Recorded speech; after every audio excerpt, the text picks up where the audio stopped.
Two vehicle restorations are coming up, which probably shouldn't be categorized as restorations.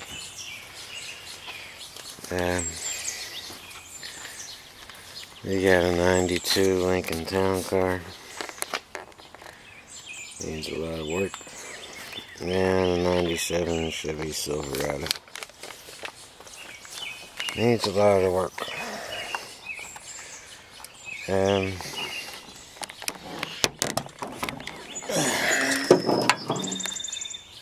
First is priorities here. It needs a battery. It has no reserve power at all. It's toast. It operates great and it stays charged, but once you turn the car off, there's just the reserve is shot, and it's 6 years old, maybe even 7. And it's time. She's done. And I'm going to convert these side post cables to top post, simply because I hate side post batteries for a number of reasons. I don't think they allow enough current to get through the posts, and they're a pain in the butt if you have to maintain them. They're a bitch to take off because the air cleaner gets in the way, and they're just kind of amateurville. I'd much rather have top post batteries, which allow more metal to metal power. Every time I do a video, somebody has to comment on these tires, and believe me, bud, I know they're shot. I know it's time, and I'm replacing them with BF Goodrich tires. I believe I need a brake rotor on the front passenger side. I just replaced an axle and a wheel hub on this wheel here, and something still isn't right. Something's just not right, and I believe it's a bent brake rotor, but I'm not positive. And ever since I replaced that wheel hub, the ABS light, that's the anti-lock brakes on the dashboard, has been on. So something's going on with that. We're going to track it down and fix it. It's probably nothing major, just a loose connection or pinched wire or something along those lines.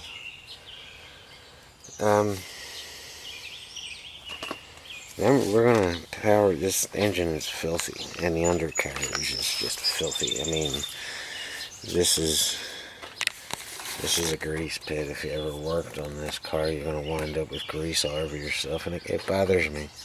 So we are gonna absolutely drench this engine with degreaser. And under it and over it and on the sides and the whole firewall and the whole 9 yards. And just wash the living heck out of it before we go any further. And further means an oil change and a major tune-up, a full tilt tune-up on this car. And once all that is done, it's time for the detail work. And that means the interior too. The interior has a lot of work. This headliner's going out. It's toast. It'll be replaced. The passenger side seat is pretty okay.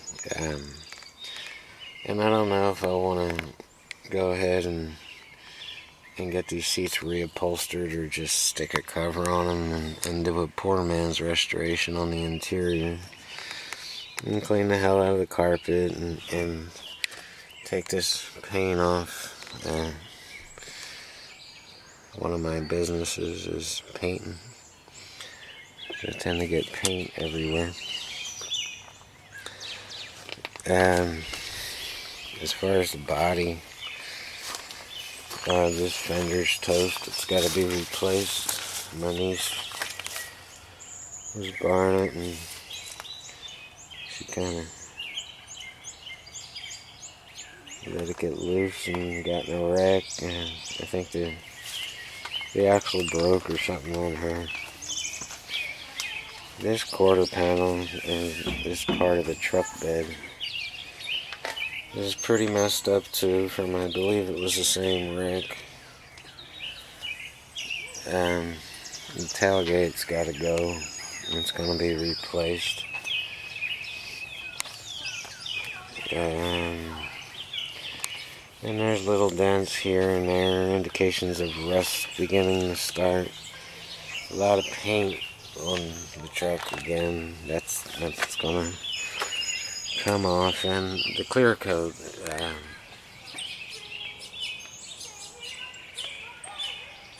The clear coat has been kicking the bucket for a while because the body was never maintained. It was a product of neglect. She's a workhorse, and it's a great workhorse too, but it was just kind of neglected. And then once I get that far, yep, we're gonna tackle the big, huge issue of vehicle wrapping.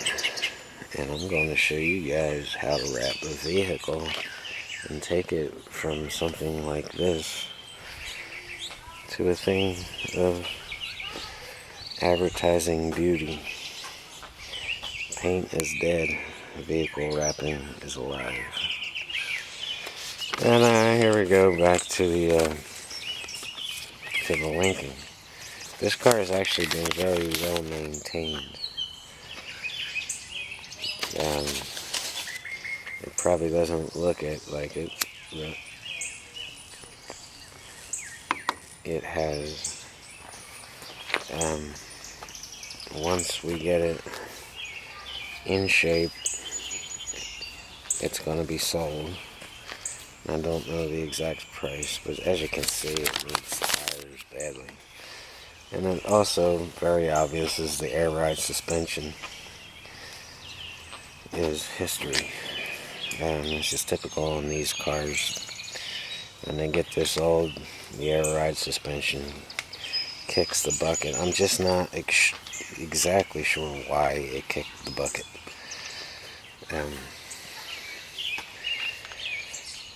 I don't know if it's a compressor. I don't know if it's the actual airbags itself. I don't know if it's a relay. I don't know what's going on there. But if the job, for whatever it is, costs more than, say, $150, I'm just going to replace the airbags with springs.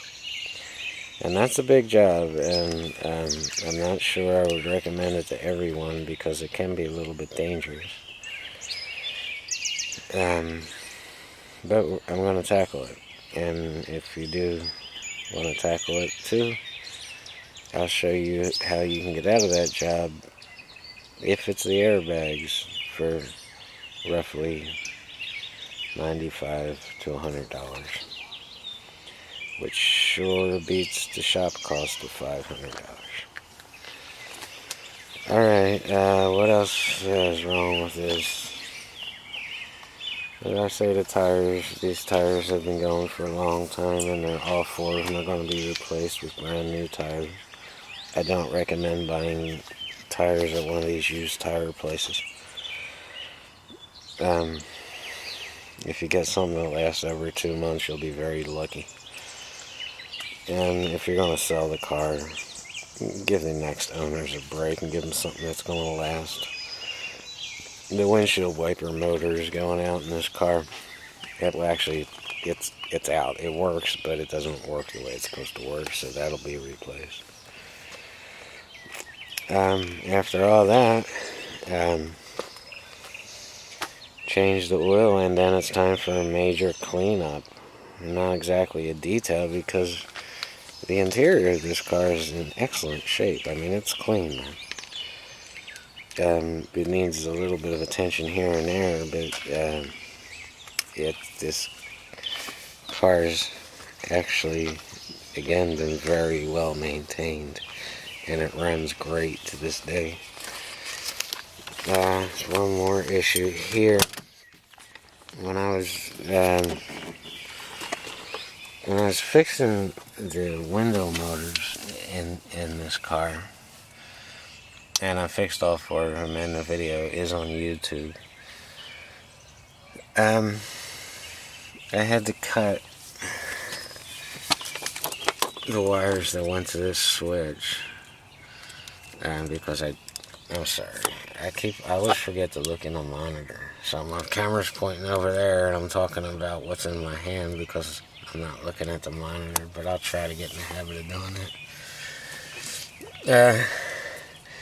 When you put these kind of connectors from wire to wire, they shorten the wire. They shorten the original wire by a lot.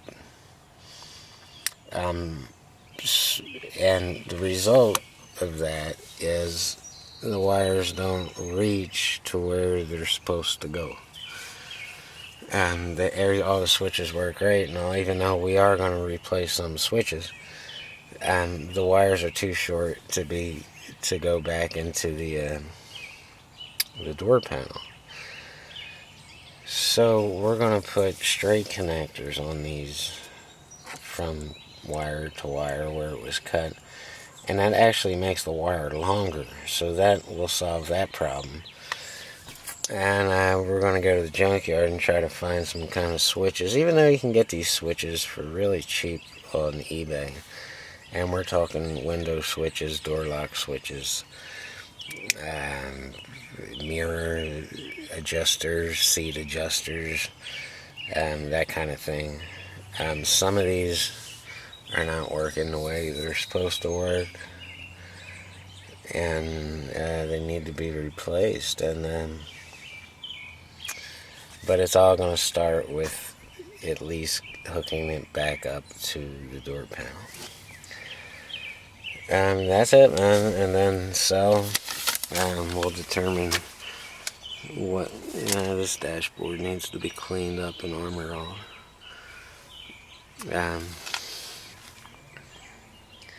But trust me, when I do the light cleaning in this interior, you'll be amazed at how clean it is for a 1992. No other issues in this, that would be it. And then whatever I get for this, which is going to be around $3,000, some of that will be put into this to get this. I use this vehicle to work in, and I want to represent my business with it, and I don't want to look like a slob for my customers. So most of that money is going to go into that. And we'll get to all this very shortly, one job at a time, one video at a time on YouTube.